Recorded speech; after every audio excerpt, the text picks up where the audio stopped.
Hello Gemini, and here is your weekly reading for the week of November 5th through 12th, 2023. Obviously, whenever you're watching this reading is maybe when it is meant for you, even if it's not this particular week. If you were drawn to this reading, then there's a message for you. And this could be whether or not you have a Gemini sun sign or whether you have Gemini somewhere prominently in your chart. You may find that this reading applies to you. Now I'm going to be doing a 12-card astrological spread with my cartouche cards first, and then I'm going to use my tarot deck to elucidate, and that this week is the Aquarian Tarot. So we will lay these out and see what is in store for Gemini for this week of November 5th through 12th, 2023. What does Gemini need to know?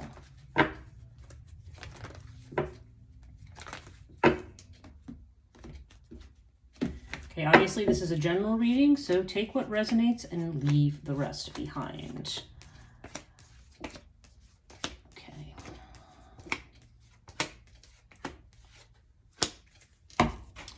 Okay, so we're off to a good start here. Seeing some uncertainties here. Seeing wing disc up here, which I also saw for Taurus. There seems to be some travel for some of you, potentially, perhaps some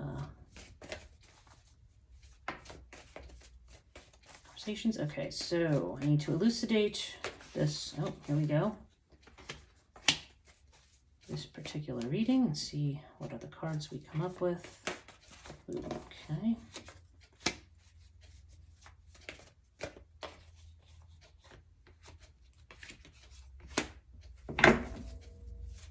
Oh, wow, these cards are flipping today. There's a whole lot going on.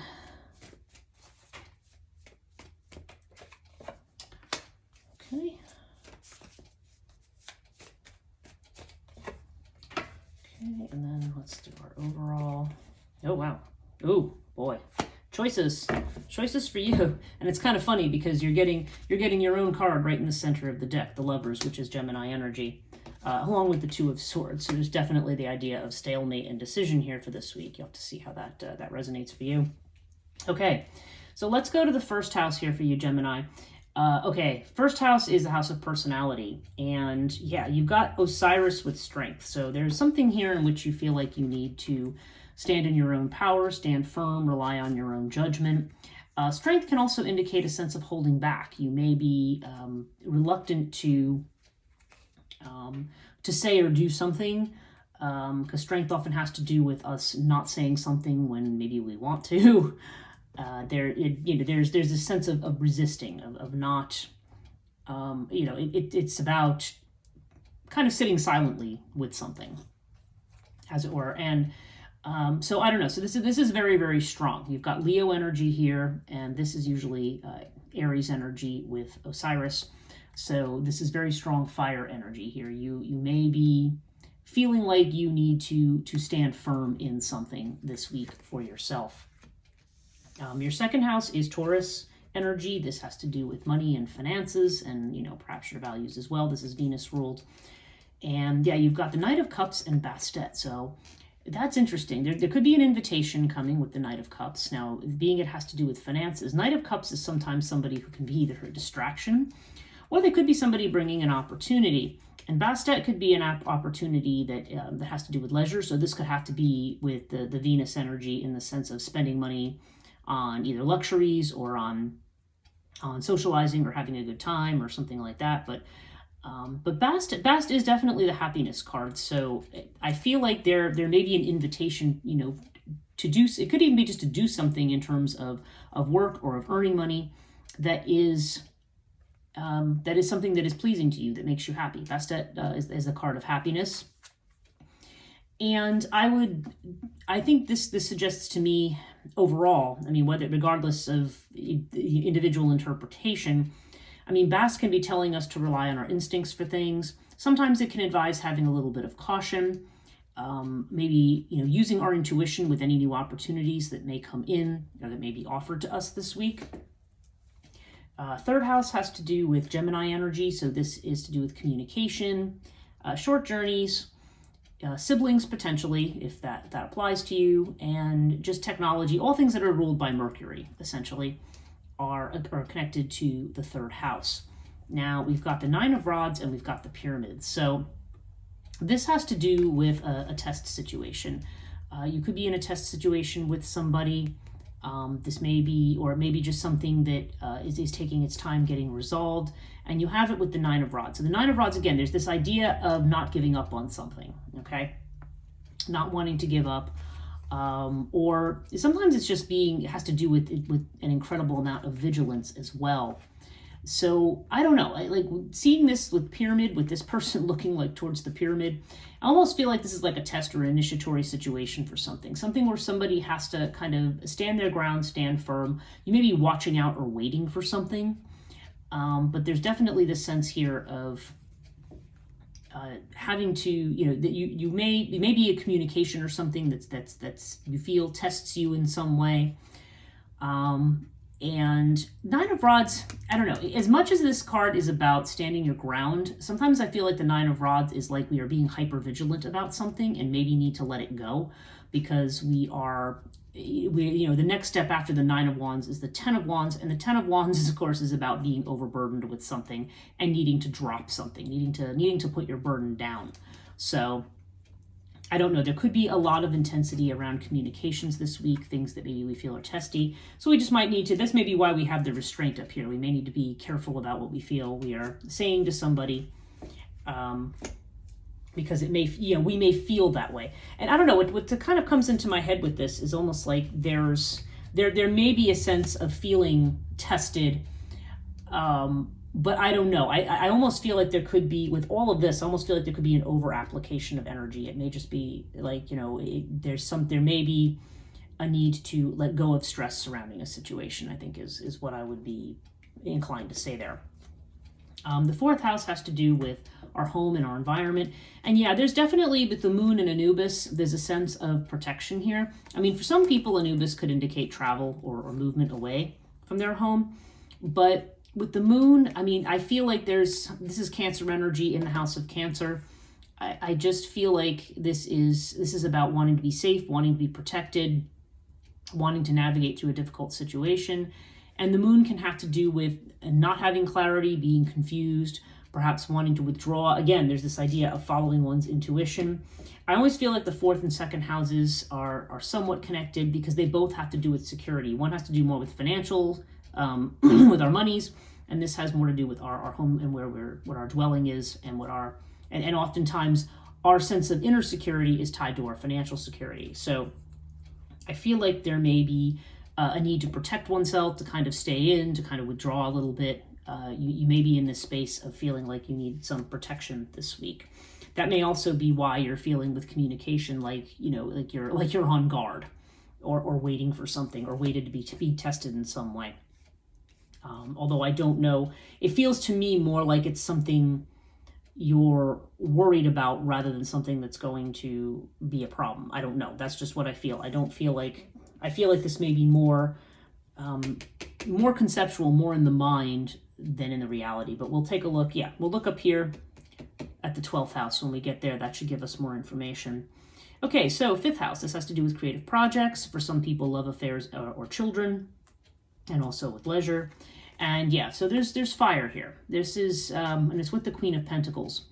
So there's definitely, Queen of Pentacles to me here, I don't know why, what jumps into my head is the word domestic. So this may be projects or something that you're doing around the home. With fire, it could be about cleaning out, clearing out, getting rid of things, decluttering, or just finding creative ways to, it could be creative ways to use either hobbies you have, or just something you do for leisure as a means potentially of making money.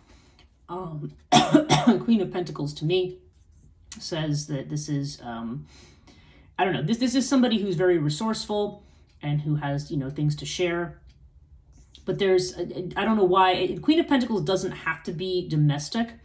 but for some reason that word keeps popping into my head for this. So I don't know. It just feels like it's somebody there who makes you feel safe, comfortable, secure, or you wanting to be that person, and this need to clear out something. But this is in the house again of creativity. So I feel like this could be something that is expressed creatively in some way, or that is just, there could just be also just a need to finish something up or to get something done. And again, for some people, obviously, if this seems like it's something that applies to one of your children, or perhaps applies to a love affair, perhaps in a love affair, there may be a partner who feels, who makes you feel very, very secure and perhaps very impassioned. There could be somebody who feels very impassioned about you if you're looking at this from a love affair perspective. So again, it's different for everybody, so take that as it resonates. Sixth house here for Gemini. We have, this has to do with health and also with worry, anxiety, our service to others, and sometimes our pets. We do have Sphinx here. Sphinx sometimes is strong cat energy for some people. But we have the Page of Rods and we have the Sphinx. Okay, Page of Rods is a messenger. Pages bring new opportunities, new ideas, new ways of thinking. And the pages, of course, the wand suit is definitely one that is about, again, it's ruled by fire, so it has to do with things that we are passionate about, projects that we want to do, creative ideas, dreams we have that we want to pursue. So there's a lot of energy here, but we've got something here, we've got this secretive energy here. And there could be worry about that too. There's this idea that somebody's not doing or saying something. There's definitely a sense that one, is perhaps as much as this message may come in and make us, feel inspired and ready to act, there may be something still to be uncovered in a particular situation. Okay, so keep that in mind. It may be that you may take any new information into account about these things, but wait and see, because I feel like there's still something else to be revealed in a particular situation. And again, whether this has to do with somebody's health, whether it has to do with a job, or whether it's just something generally that you're worried about that perhaps you're waiting for news on. I feel like the Page of Rods is usually a very, very good omen. It's something that promises manifestation. It promises that movement ahead. But we may still be waiting here to see. There still may be a reason to sit back and say, hey, don't look before you leap. Now, seventh house, this has to do with serious relationships, legal relationships of some kind, whether it be marriage partnerships, business partnerships, or just very certain types of relationships that may be very, very close.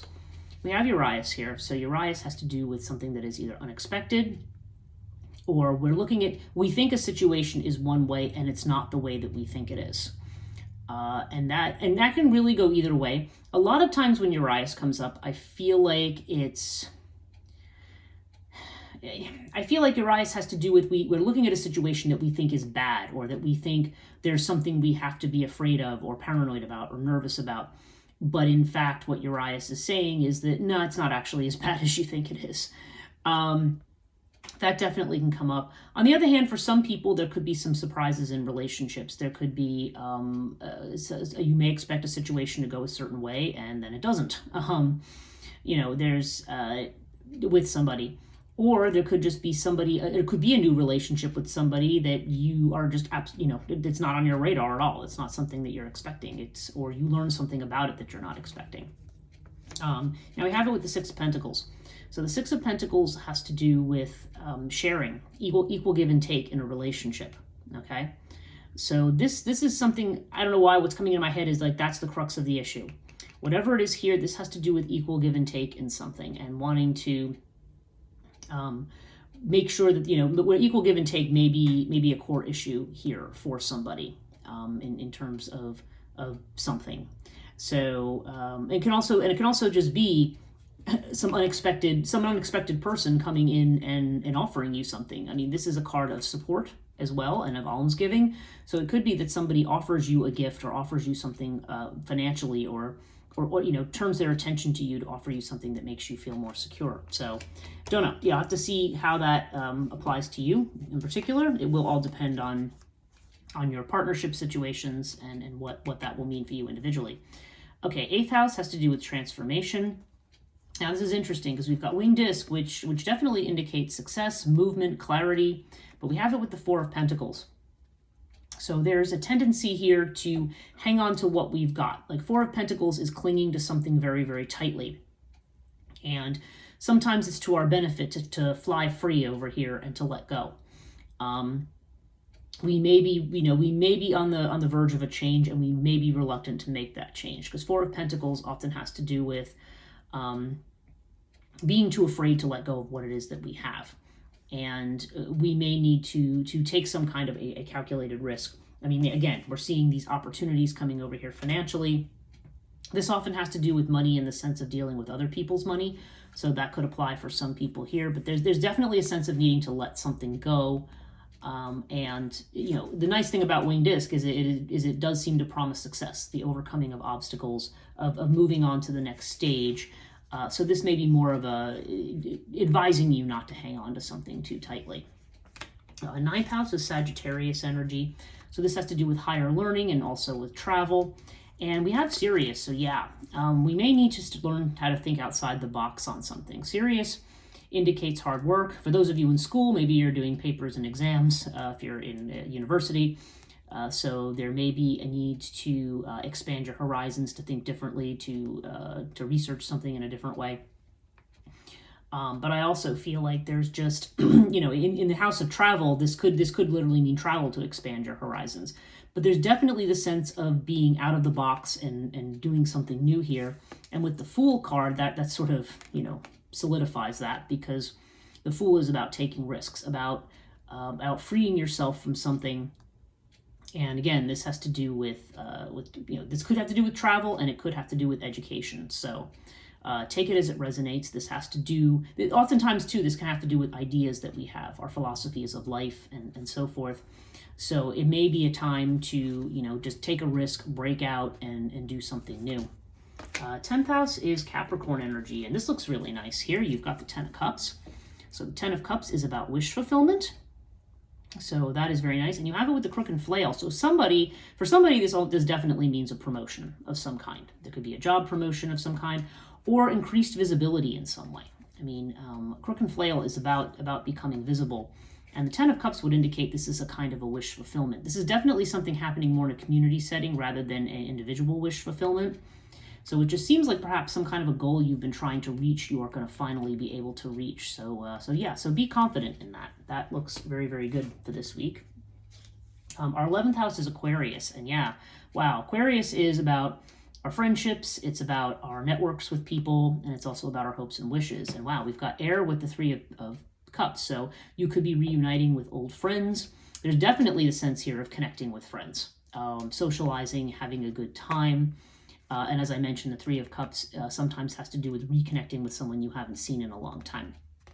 So, so definitely this idea of communication and movement. And I feel like this is about connecting with friends, or perhaps even with making new friends. But there seems to be a lot of socializing, or it's certainly the advice here is that getting perhaps outside of this protected space that you have down here at home, however that is for you, is probably a good idea to kind of get... again, there's this idea of getting perspective outside of where you are.